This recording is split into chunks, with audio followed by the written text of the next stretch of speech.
Hello, everyone, and welcome to the Strength and Hormones podcast. I am so excited. We have another guest interview for you today. We're going to be talking about how to understand and navigate secondary infertility.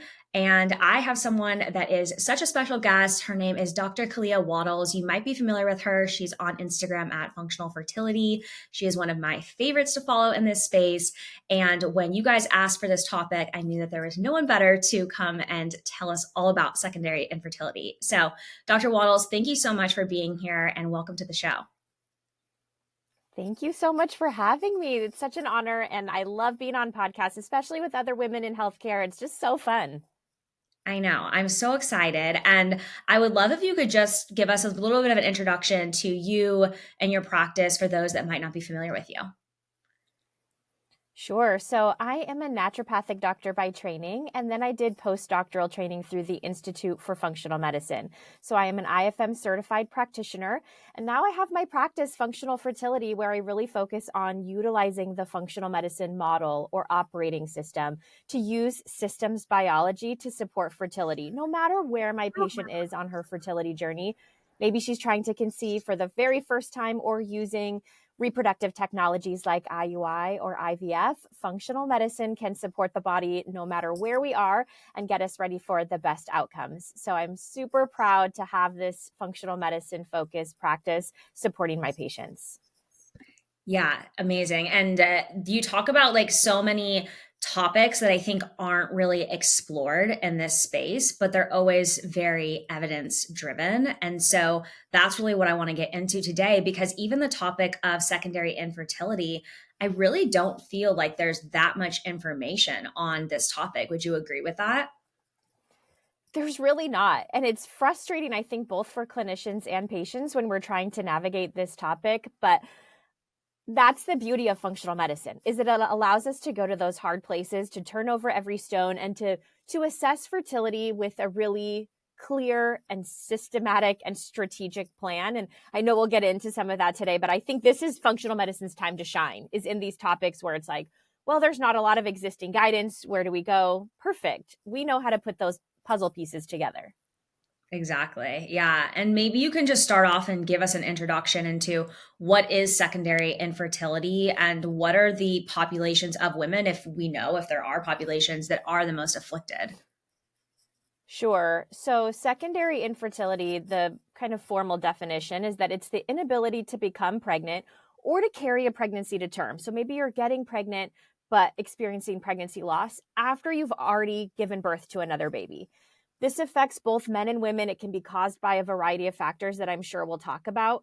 But my patients will tell me this is really frustrating for a couple different reasons. Number one, maybe you have a baby and it was super easy to get pregnant the first time. And now you're trying to get pregnant again and it's not working, but you know your body can do it. So how frustrating. You've done it before. The second part that's really frustrating is, I think, from a social support standpoint, there's less resources because people are like, well, you don't have infertility. You had a baby before. So the infrastructure around support and even medical care is just less available. And so it's really this frustrating situation for people where they know their intuition, they have a sense that something is not right, but it's hard to access care, especially when, like you said, there's really not a lot of formality around this subject. It's like, well, you were pregnant before, so probably just give it more time. It leads to a lot of uncertainty and spiraling. And that's why I love to kind of step in and intervene at this point, because there is really so much we can do.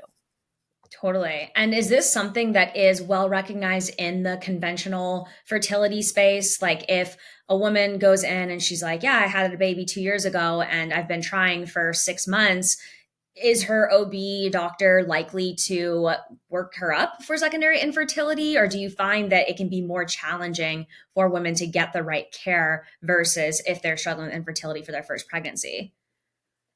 I mean, in general, obviously this is practitioner specific, but I do think it's more challenging. I do think it's more challenging to get that workup for secondary infertility.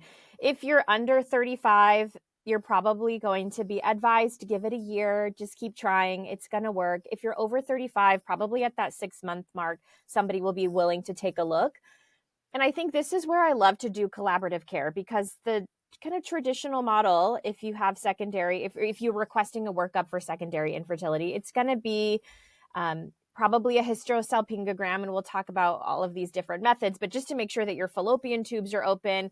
And then the outcome is likely going to be like, oh, well, we can move on and do IUI or even IVF, where a functional medicine approach, if we're using a collaborative care team, we're going to look at so many other pillars of health: hormones, thyroid, inflammation, metabolic markers, mental, emotional, spiritual health, all the lifestyle factors. So I really love when someone will come to me and say, maybe I've had a baby already, but I'm ready to start from square one and do my preconception analysis again.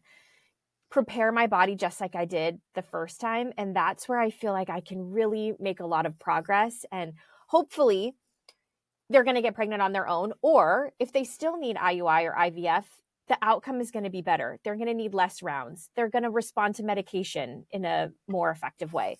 The health of their eggs and sperm are going to be higher quality. So I think I'm just trying to highlight the opportunity for collaborative care, and also my call to action of like, a preconception evaluation is so proactive. And I always say, when we do a really thorough preconception care plan, not only are we improving our fertility, improving the likelihood that we'll have a safe and healthy pregnancy, bring home a healthy baby, but we're also reducing the risk for chronic disease later, things like osteoporosis, cancer, cognitive decline, diabetes. And in my opinion, we're also reducing the risk that we'll have troubles conceiving in a subsequent pregnancy. So I'm always shouting from the rooftops, please do a thorough preconception evaluation. We can talk about what that looks like. Okay. So it sounds like then that there's some things that a woman can do and a man can do as well, because it takes two here, right? Both prior to conception of that first baby, and then possibly even during pregnancy, and maybe even immediately after, to help with reducing risk of secondary infertility. Am I understanding that properly? Absolutely. So maybe this is a great opportunity that I can describe what I screen for in the preconception phase for anyone, whether they're trying for the first time or they're dealing with secondary infertility.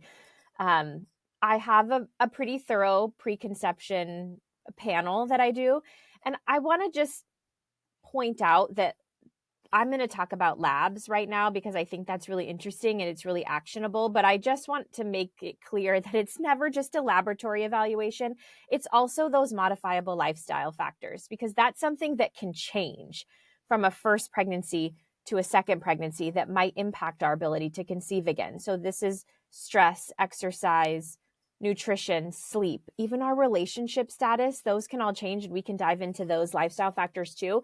But I just want to make the point that a preconception analysis is the labs and the lifestyle and supplements and medications, and really your lived experience is really, really comprehensive. But we'll talk about labs because I think that's super interesting right now. So when my patients come and they're ready to do their preconception workup, I start with a panel, and this is for everyone. I ask every single person to do this one. And that means we're getting into the lab on cycle day 3 specifically, because there's some hormones I want to look at cycle day 3. That's estradiol, luteinizing hormone, or LH, and FSH, which is follicle stimulating hormone, and AMH, which is anti-Müllerian hormone. And that's going to tell me about ovarian reserve.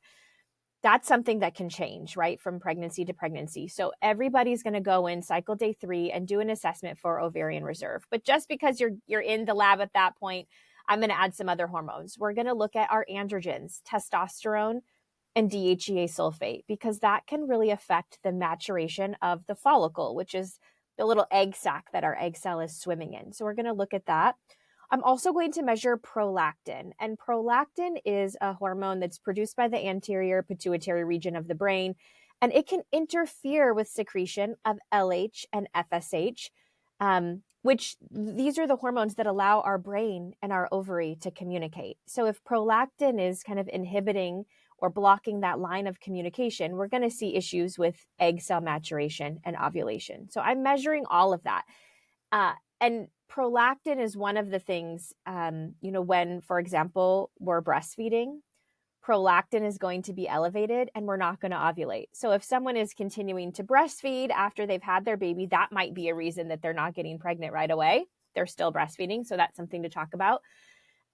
Certainly thyroid studies. So this is part of my preconception evaluation as well. And for me, that means thyroid stimulating hormones. So that message that goes from the brain to the thyroid gland to tell the thyroid to make thyroid hormone. But then we need to know that the thyroid gland is adequately responding. So I'm also measuring free T4 and free T3, which are our thyroid hormones. I'm also measuring something called reverse T3 that we might call a metabolic brake. It tells me a little bit about how your thyroid function is serving you. And then I also measure thyroid antibodies, so anti-TPO and anti-thyroglobulin antibodies, because we know that autoimmune thyroid disease like Hashimoto's or Graves' can really impact our fertility. And this is another thing that can change from one pregnancy to another, is that we can get an exacerbation of our autoimmune thyroid disease. So super important to measure thyroid studies. I'm also measuring metabolic markers. So our complete blood count, looking at red and white blood cells. Sometimes we can have a change in our iron status, especially if we've had something like hemorrhaging during childbirth, or if we have iron deficiency anemia after our baby is born. That can change from one pregnancy to another. I'm measuring a comprehensive metabolic panel, looking at liver, kidney function, electrolytes, and also an advanced marker of liver health that's called GGT. I'm measuring labs related to our glucose control, hemoglobin A1C, which is our blood sugar over the last 3 months, fasting insulin, a lipid panel, and then my favorite inflammatory marker, which is high sensitivity C-reactive protein. We know that chronic systemic inflammation can really impact the health of our ovaries and our endometrium, that inner lining of the uterus. I'm doing some nutritional markers, vitamin D, ferritin, an iron panel, B12, folate, homocysteine, uric acid. And then in those who it's indicated, it's really important to do an infection screening as well. So that's another thing that can change between pregnancies. In some people, it will be wise to look at HIV, syphilis, gonorrhea, chlamydia, hepatitis B and C, even things like cytomegalovirus or EBV in the right person will be important to look at. So as you can see, it's really, really comprehensive. And I'm going to use this panel whether you're trying for the first time or you're having trouble conceiving for the second time. Mm-hmm. Okay. So because so much can change during pregnancy, right? And I mean, I just did labs on myself during pregnancy at like 17 weeks and saw how crazy some of the immune system markers shifted, right? And so as like we know that so many changes naturally happen in the body, but of course, like pregnancy can open up the door for autoimmunity to develop, right? For thyroid diseases to develop. So what you're saying is that maybe even things looked good. Like if you had a workup like this done prior to your first pregnancy, things could have looked good, but things could have changed during that first pregnancy that maybe you're not even aware of, that now change what things look like within your whole body health prior to conception for your second child. Is that correct? Absolutely. Things change. And I think, when we have a baby, a lot of those lifestyle factors change. And also just the passing of time. I think about this all the time because I have such an interest in reproductive longevity. And I try not to focus on age as a number and really think about biological age versus chronological age. So chronological age being the years that have passed since we were born, biological age being more a measure of function rather than just a measure of time. But as time passes, we have more, I would say, potential for things like increased oxidative stress, which, that means an accumulation of compounds that can damage our DNA, and that can affect the health of our eggs and the health of our sperm. We also have to bring in the concept of mitochondria. I love talking about mitochondria, the powerhouse of the cell. And even when we look at IVF studies specifically, we see that the potential for an egg cell to develop and mature is really dependent upon its ability to generate cellular energy through its mitochondria. So mitochondrial health is something that I really think about. And as we get older, we have the potential to have just less mitochondrial DNA, more mitochondrial DNA mutations. And so I really want to focus on supporting the health of the mitochondria for both eggs and sperm, actually, because sperm have mitochondria in the middle of their tail that allows them to swim forward in a roughly forward direction. And so that's something that I think about when someone says, I got pregnant before and now it's a little more challenging for me. I want to think about how can I support the mitochondria. Some other things that can change are, our exposures to environmental toxicants might change. Our nutrition, certainly I see a lot of women who they have their baby, they're busy, they're thinking about everyone else, they're trying to get everything done on the to-do list. And they'll tell me sometimes, I literally forgot to eat. I was taking care of everyone else all day and I forgot to eat. So we might see nutrient insufficiencies that were never there before. Iron deficiency is one that I actually see quite a lot because when we're stressed and we're distracted and we're go, go, go, we can really struggle with our stomach acid. And stomach acid is required to pull our iron and our B vitamins from our food, from our supplements. And so I'll often see low iron or iron deficiency anemia even. And iron is so, so, so important for egg cell maturation. We also know that iron, is responsible for delivering oxygen everywhere in the body, and that includes the ovaries and the endometrium. So when we have low iron status, we might get almost a wasting away of the ovarian tissue, and we have more irregular ovulation. So that's something that can certainly change. We touched a little bit on structural issues. Between pregnancies, the fallopian tubes might become blocked for whatever reason. If you had a procedure, maybe you had a C-section or you've had a D&C, we can see adhesions. We can see changes to the structures in the pelvis, or maybe you've had some kind of pelvic infection or even endometritis. There might be some scar tissue that wasn't there before. And it's certainly possible that we could develop things like fibroids or polyps that weren't there before. So we have to rule out some of these structural issues. We talked a little bit about hormones already, pregnancy to pregnancy. Maybe we're breastfeeding. Maybe we have an energy deficit. Maybe there's been changes to sleep. And we know that our FSH and LH that I talked about, these are the hormones that are responsible for triggering this egg cell maturation and ovulation. They are released in a pulsatile manner that is largely influenced by our relationship to light and dark. So if there's changes to our sleep status, that can really affect our ovulation. And these factors kind of set the scene for this less efficient communication between the brain and the ovary, or changes to the way the endometrium thickens, or the amount of progesterone that's produced after ovulation. We talked about thyroid function and how that can change after pregnancy. And there's actually something that's called postpartum thyroiditis, which is this inflammation of the thyroid after childbirth. And it's a little bit unclear. We don't really always know why that happens. It seems to happen more often in women who had thyroid antibodies going into pregnancy, but that's certainly a consideration that can change the way that we're ovulating.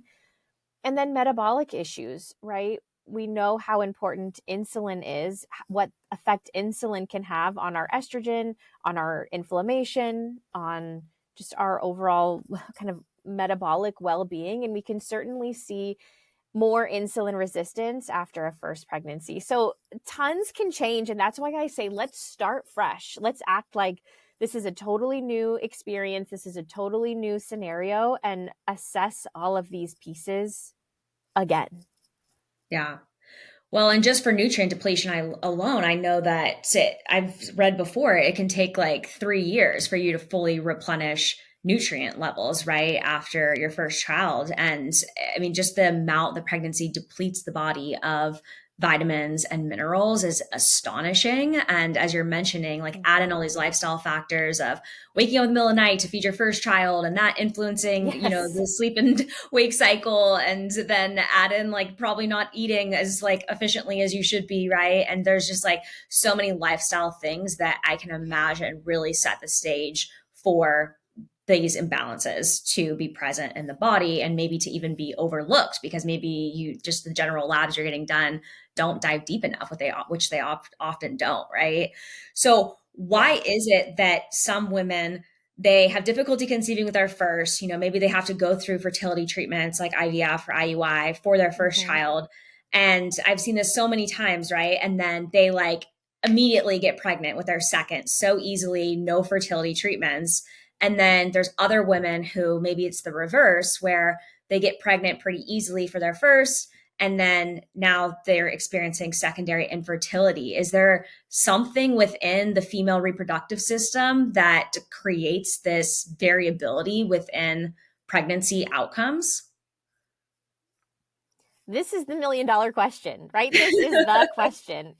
And I wish I had some solid evidence to say, yes, this is exactly what happens. But what I will say is oftentimes if someone has trouble conceiving their first baby, this might be the first time that they have to enter the healthcare system because they did all the right things, and they didn't get the outcome that they wanted. So this might be the first time that really brings them into an office of like, I need a workup. Maybe if someone feels relatively healthy, we don't always go to our annual wellness exams. We're not always seeing the doctor because we're good. But then something happens and we realize we need some support. And so oftentimes patients come to me and we're getting ready to do this big preconception panel and they haven't had labs done ever, or it's been 10 years. It's been since they went like for a high school physical exam was the last time they saw a doctor, right? Like getting ready for sports. So I think oftentimes when we struggle the first time, it causes us, it's extremely motivating. We start to look at all of our labs. We start to look at our environmental exposures. We look at our nutrition and our sleep, and we start to really optimize these lifestyle factors because we want it so bad. We want to get pregnant so bad that we do all the modifications, like the behavior changes there. We correct maybe hypothyroidism or iron deficiency or our insulin resistance, or we had low DHEA, right? Like a DHEA is so important for egg cell maturation, and it starts to really fall off after we're like in our mid 20s. And so a lot of my patients have really low DHEA. We fix these things. You learn the habits. You know now how to take care of your lifestyle factors. You have a healthy pregnancy. You're super motivated to maintain your healthy lifestyle to take care of your kids. And now your second pregnancy is so much easier because you've done the groundwork. So I see that happen all the time. And then in the reverse, I think it's all these things we've been talking about. Like even with our best intentions, our baby's going to wake up during the night. Our sleep is going to change. There's the potential our relationships are going to change. Our hormones are likely going to change. So I think it's just having a provider who's willing to ask the questions and to stay curious with you. And I think I see this all the time that even if you have a toddler, or maybe they're even 3 or 4 and it's been a while, when you go in and you're talking to your doc about, something doesn't feel right, and they're like, oh, you're tired and you're not ovulating regularly and your hair is falling out, whatever, you have a small child, of course. And we just have normalized this, like as a new mom, you're expected to feel terrible. And I just want to reject that idea and say, I'm not willing to credit this all to the fact that you have a small child. We're going to do the labs and we're going to look at it, because even if it is, that you need some more iron or whatever it is, we can give that to you as long as we know. So let's just add some precision and specificity. All of that to say, I think sometimes it's just hard to get someone to take you seriously when you have a small child. Yeah, it's what I think a lot of women deal with at different life phases, like same thing with menopause, right? So many women go undiagnosed with thyroid diseases because it's like, oh, well, those are just menopausal symptoms. And Yes. the same thing happens during pregnancy. And it's so many different of these like life transitions where it's like, oh, those are normal symptoms because they seem like they could be something, that's just part of the transition when in fact they're actually something clinical that's manifesting. So I had a super healthy, like flawless first pregnancy, easy. In my second pregnancy, I was 29 years old, so under 30 years old. I was a naturopathic medical student. I had a nutrition degree. Like, I knew how to eat healthy. I knew how to meditate. I knew what supplements to take. I knew all the things.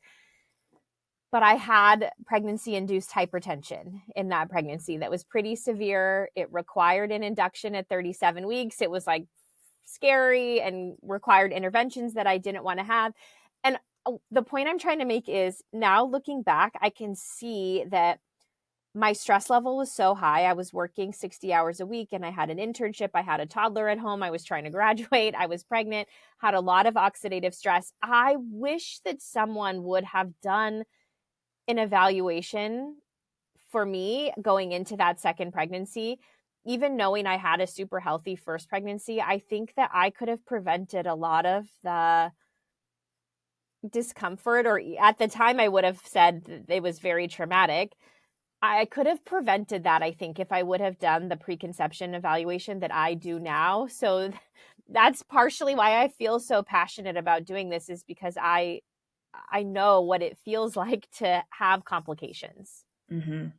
Yeah. Yeah. I think your own story provides so much empathy to helping other people and understanding what they're walking through. Absolutely. So thank you for sharing that. Now, Yeah. I'm curious outside of the mom, because I think that as women, we get so much pressure, especially around pregnancy, that like all of the limelight is on you to perform here, right? Um, with something like secondary infertility, is it just a mom? Is it just the mom that, that needs these workups and that, needs to be investigated for like potential imbalances and nutrient depletions and things? Or could there be changes that also occur in the male's sperm morphology, motility, whatever it might be, that could also be the variable that's driving secondary infertility? 100%. 100%. We need to do a male fertility evaluation as well. So I do a male fertility assessment that includes things like insulin. We know that men who have hyperinsulinemia or metabolic syndrome, I would say, have their offspring have an increased risk also of metabolic dysfunction. So I am screening a fasting insulin in all of my dads to be, and I love when I get the opportunity to do that before each pregnancy. We're also measuring things like testosterone, DHEA, vitamin D, zinc, lots of antioxidants, really, if I can do a nutrient evaluation on them. Again, doing a CBC, a CMP, just checking in on their metabolic health at large. And then I really love to do a semen analysis. And I know that it's not a glamorous process and that a lot of my patients don't love the experience, but I will say it's getting better and better. And I use a company that's called Legacy that allows you to do at-home semen analysis. You do your sample, you send it in, they turn results around within 48 hours. It's very quick and easy and seamless. And what I love about it is it allows me to add on something that's called sperm DNA fragmentation.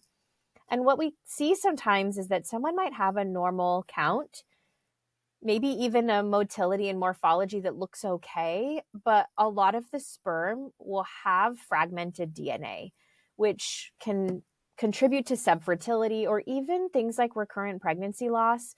So this is something that I like to screen for. And sperm DNA fragmentation can result from things like environmental exposures. If someone were to have something like a varicocele, which is a swollen vesicle within the testes that can increase testicular heat, that can lead to sperm DNA fragmentation. Guys who are sedentary, so if they're spending at least 50% of their workday in a seated position, this means at a desk. It's also something I think about for police officers or truck drivers, delivery drivers. They're seated for a large portion of the day. I say get up every hour to shake it out, release some of that testicular heat so that we reduce that sperm DNA fragmentation.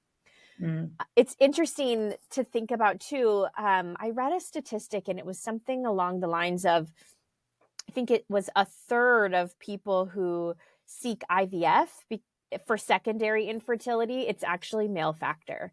And one of the largest contributors to that is smoking.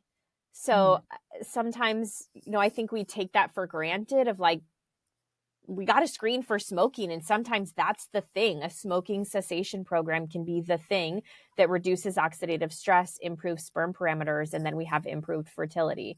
So yes, a million times we're going to do the labs. I think a semen analysis is a great addition to this treatment plan, and it makes sense that we assess both partners.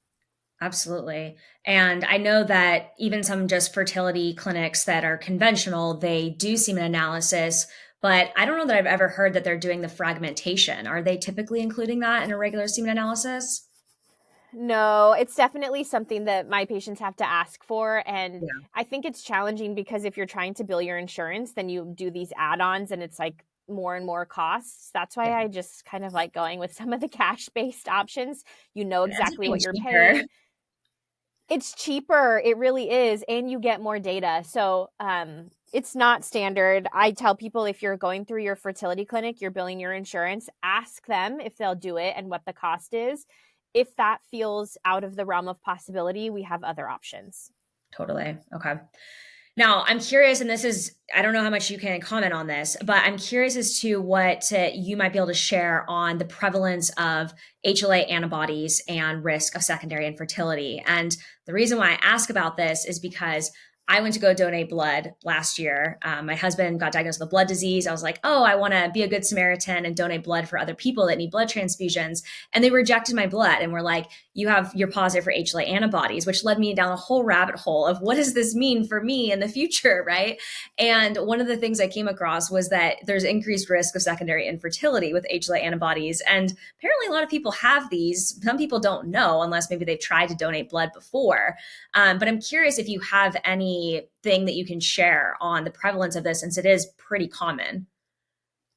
Yeah, it's really interesting. And so, what I will say right away is there is a whole field dedicated to reproductive immunology. I think a lot of us are familiar with reproductive endocrinology, but reproductive immunology is this field that is growing, and I definitely have my eye on it. And there's a great book that's called Is Your Body Baby Friendly by reproductive immunologist Dr. Alan Beer. So if anybody wants more information on this topic from someone who is truly an expert, that book is so fascinating and goes into many of the I would say sources or contributors to what we might call immunologic infertility. So anyway, that being said, what I'll say about the HLA, and if anybody needs some background on this, HLA stands for human leukocyte antigen, and there's HLA antibodies that are these immune system proteins, and they develop in response to foreign tissues. So we sometimes will see this after someone's had a blood transfusion or an organ transplant or a pregnancy, right? Because pregnancy is like the ultimate example of a foreign entity that your immune system needs to tolerate. And what can happen is that during a pregnancy, a mother's immune system can develop antibodies against the HLA antigens of the fetus, which are, there's some inheritance from the father. And these antibodies can persist long after the pregnancy is done. So in subsequent pregnancies, these pre-existing HLA antibodies in the mom's body might recognize the HLA antigen on the new fetus. And they'll say, okay, this is a foreign entity. We're going to mount an immune response against this. And that can potentially interfere with the implantation process, with early development of the embryo, or even the way that the placenta develops, which can put us at increased risk for things like preeclampsia or pregnancy-induced hypertension like I had. And I've always wondered about this since this happened in my second pregnancy. I've not had my HLA tested, but I've always wondered about this. So we can test HLA antibodies. That can be part of the evaluation for couples that are experiencing secondary infertility. I would say I see this more, or I think about it more, for my patients who have recurrent pregnancy loss. So I usually will think about it more then. And it's kind of controversial. I'm sure you found this in your research. Like there's all these theories about how similar mom and dad's antigen are, and that seems to influence how mom's body responds. There's all of these different variables. But if it's indicated, there are some interesting treatments. Like I said, Dr. Beer talks about a lot of these in his book, things like intravenous immunoglobulin. There's some immunosuppressive therapies that sometimes will be called upon. This is an area where I think it's really a benefit to work with a reproductive immunologist to really zone in on this. But it's fascinating. It's a fascinating line of work. And because I know that this can sound scary, I want to highlight what you said. Like a lot of people have these antibodies and they never even know. So Yeah. I don't want it to be like a really scary thing, but it is part of the evaluation if you need it. Mm-hmm. Yeah, and I'm glad you mentioned that too about the pregnancy hypertension or preeclampsia, because I did stumble upon that as well, that it could increase risk of preeclampsia too. So it's something that I feel like if you know ahead of time, then maybe you can implement some preventative things. Like I'm trying to do some preventative things right now to make sure that I don't develop preeclampsia, right? There's no other risk factors other than just like, okay, there's some research that HLA could be connected to this. But these are all things, like you said, that could be part of this preconception workup and Mm-hmm. maybe reduce the risk of complications happening during pregnancy. Yeah. And I think that's such a healthy response. Like, let me do everything I can to be proactive. And if I could, if I was thinking about having a third baby, that's exactly what I would be doing, is thinking about how I support. So, for example, I would really be thinking about how I could support healthy nitric oxide, because that's so important for placental development. And when I was going through my pregnancy induced hypertension, basically I learned at that point that it can happen if the blood vessels in the placenta develop very small and very narrow. So in order to maintain that blood supply to your baby, your body just has to push really hard. So in the time, it was like, I'm so frustrated that I have this elevated blood pressure because now I've risked out of midwifery care. Like I have to deliver early. It's scary. But also I was so amazed that my body had this compensatory mechanism that was like, you know what, these blood vessels are small. We're going to increase your blood pressure so that we can keep perfusion through the placenta, make sure that your baby gets good blood flow. So in a way, I was grateful for it. But if I could do it again, I would really make sure that I was doing everything I could to support that really healthy vascularization and dilation of those blood vessels, reduce chronic inflammation. Like I would be measuring my HSCRP, making sure that I was controlling for chronic systemic inflammation, making sure my insulin was really healthy. And this is just so proactive and so empowering. Absolutely. It is empowering when you think of it as really just information that can help guide you down a better route, right? Yes. And It's I all know you information. it's all information, right? And it's nothing for us to stress about, which I know, like, I can speak firsthand. Sometimes when I get lab work back, that's my immediate reaction is like, oh my gosh, my body is crumbling, right?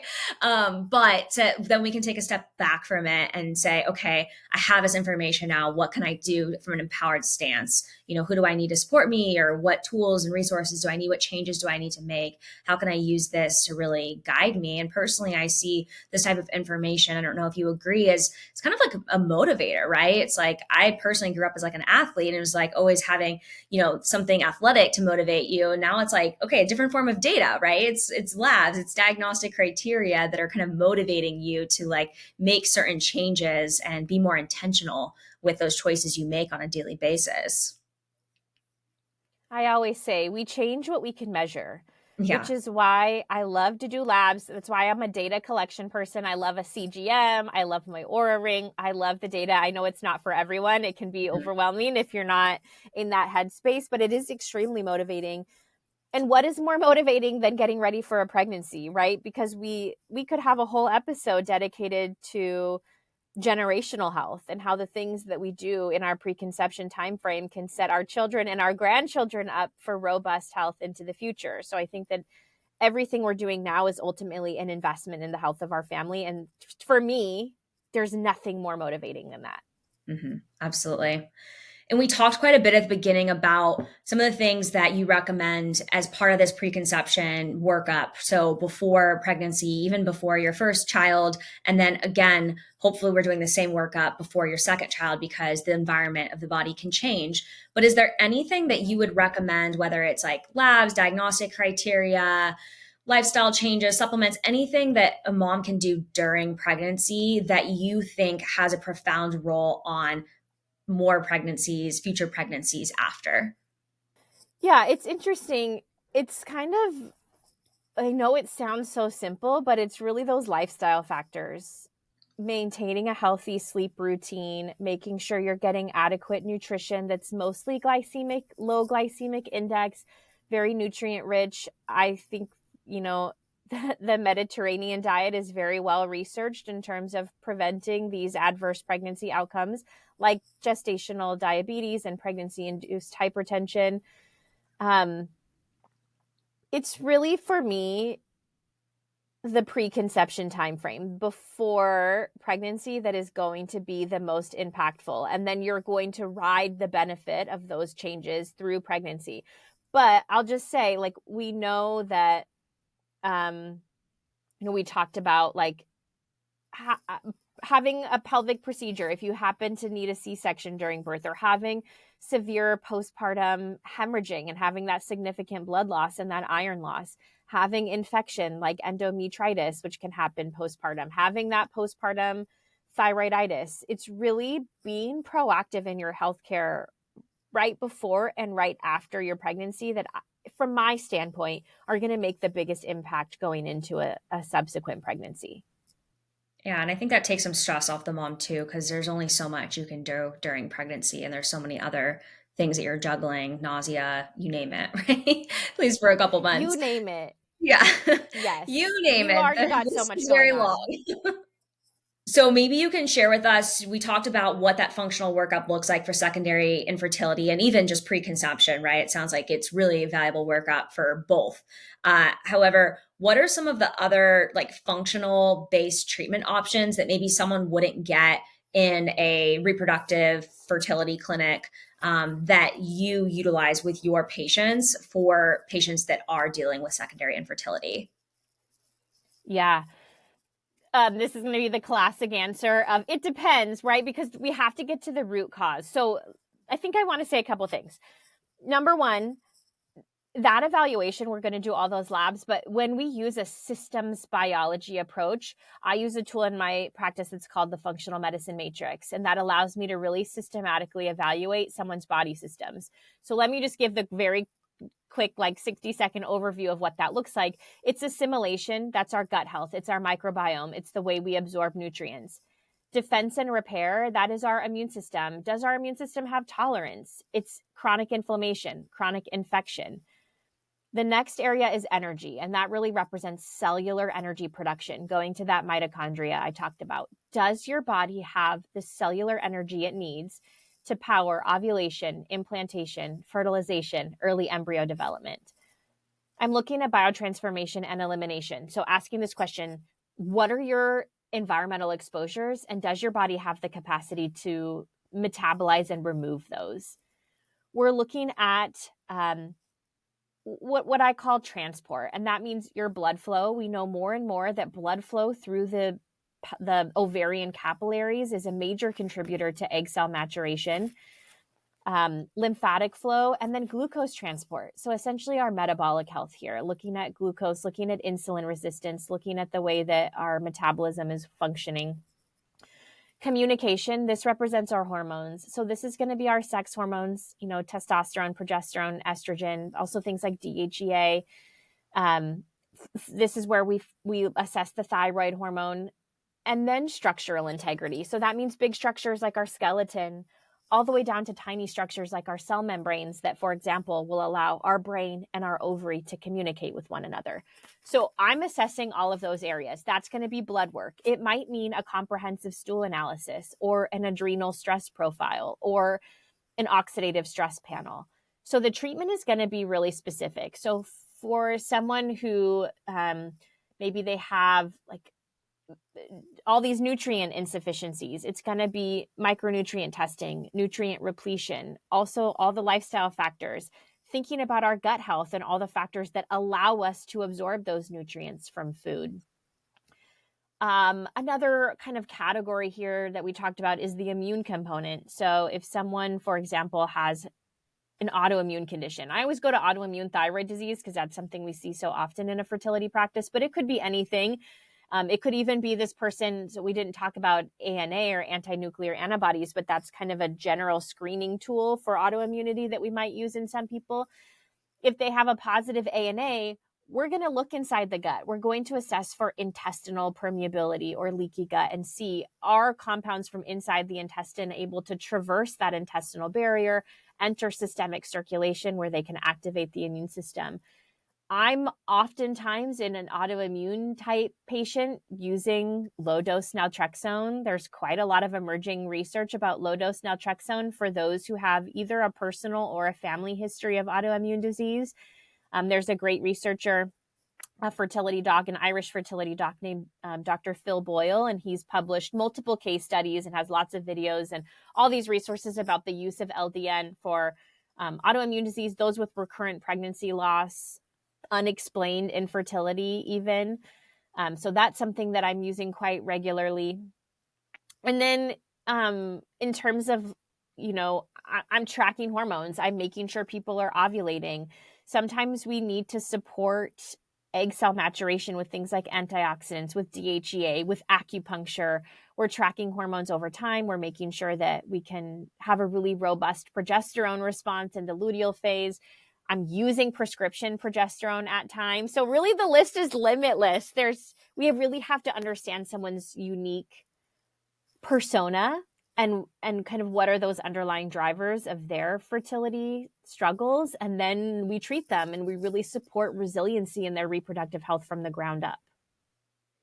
Yeah, and I love that you mentioned that it really starts with that workup, right? Of understanding, okay, what are these yellow, red flags that are showing up? And then it's really diving into this systems-based approach, like you mentioned, using the functional medicine matrix to be able to elicit like this rebalancing or healing in the body. Generally I would say it's like 6-9 months realistically that we're looking at to be able to see these major shifts happen in the body. Is that generally the timeline that you also work with for secondary infertility? Or do you find that because maybe there's more complexity, you really need more like a year or even longer?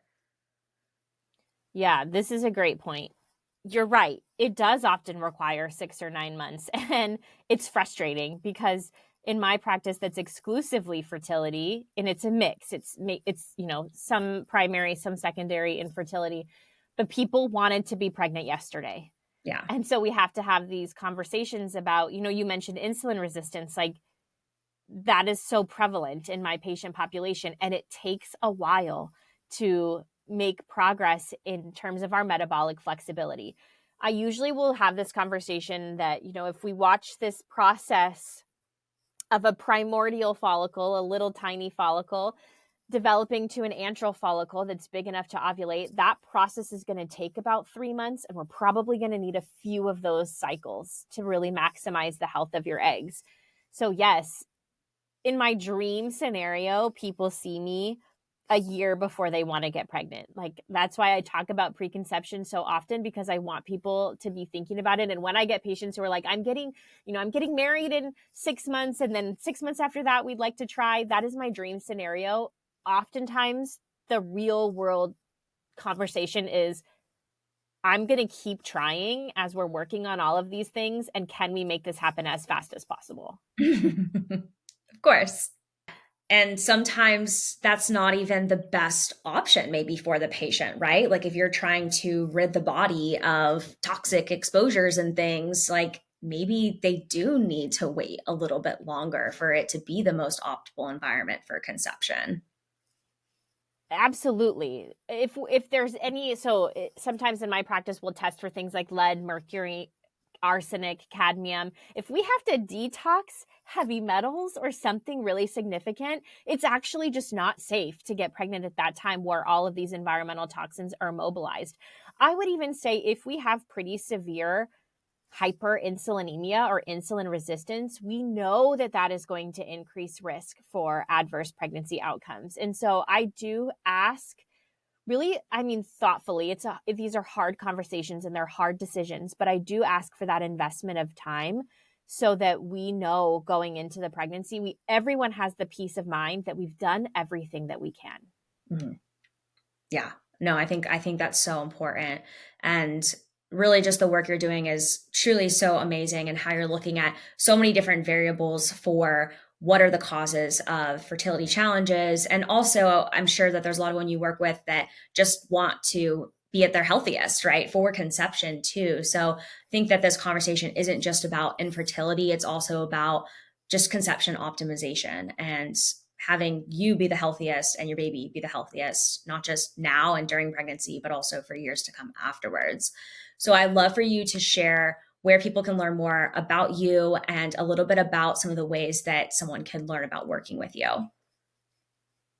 Yes, thank you. The best place is probably on Instagram. Like you said, I love being on Instagram at Functional Fertility. I share fertility tidbits and fun facts there almost every day. If you go to my website, drkaleawattles.com, you're able to schedule an exploration call if you're interested in working with me one-on-one.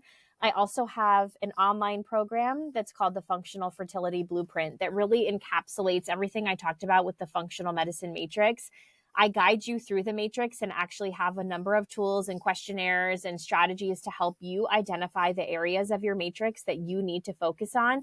And then there's dedicated learnings, videos, workshops, worksheets, live Q&As that can help you to unpack your unique root causes of fertility struggles. So we walk through the functional medicine matrix, tracking your cycle, confirming ovulation, preconception detox, reproductive longevity, fertility lifestyle factors, fertility supplements, and then men's health. There's all of these online modules. So that is available too if you want to work at your own pace. And also, I'll just put in a shameless plug for the Functional Fertility podcast, where I have guests on similar to this to really share about integrative approaches to fertility.